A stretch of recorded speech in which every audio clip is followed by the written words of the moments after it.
Jai Shri Krishna. This video is for Gita Olympiad 2025 and I'm going to continue with the Adhyay number 14 with its meaning in Gujarati. Adhyay name is Gunatraya Vibhaga Yoga. Om Shri Paramatmani Namaha. Shloka number 25.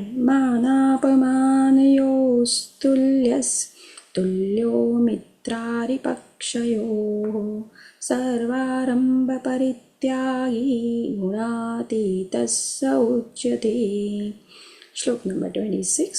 मायञ्चोऽव्यवभिचारेण भक्तियोगेन सेवते सगुणान् समतीतां ब्रह्मभूयाय कल्पते.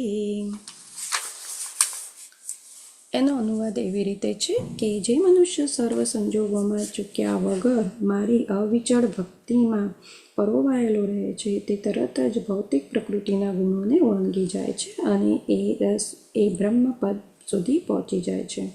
આ શ્લોક અર્જુનના ત્રીજા પ્રશ્નનો ઉત્તર તરીકે છે. પ્રશ્ન છે કે દિવ્ય સ્થિતિ પામવાનો ઉપાય કયો છે?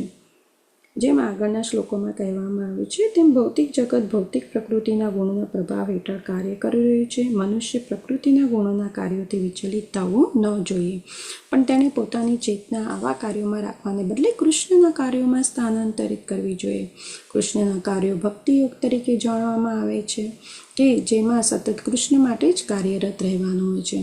આમાં માત્ર કૃષ્ણ જ નહીં પરંતુ રામ, નારાયણ જેવા તેમના પૂર્ણ શ્વાસ વિસ્તારોનો પણ સમાવેશ થાય છે. તેમના અસંખ્ય વિસ્તારો છે અને અવતારો છે. જે મનુષ્ય કૃષ્ણના કોઈ પણ રૂપની કે તેમના પૂર્ણ વિસ્તારની સેવામાં સંલગ્ન રહે છે તેને દિવ્યાવસ્થામાં રહેલો ગણવામાં આવે છે.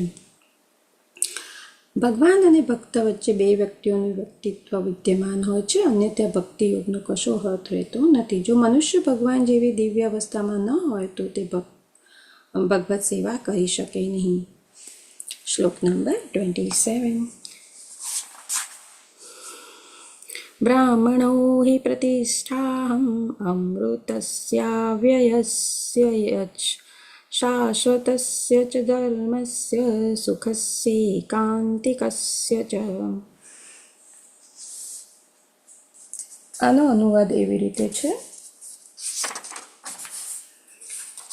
આની સાથે જ અધ્યાય 14 પૂર્ણ થાય છે.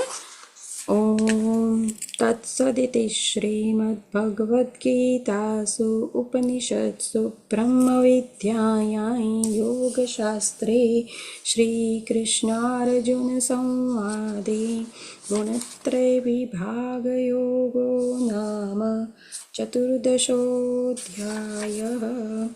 ઓમ શ્રી કૃષ્ણાર્પણમસ્તુ. હરે નમઃ હરે નમઃ હરે નમઃ. જય શ્રી કૃષ્ણ.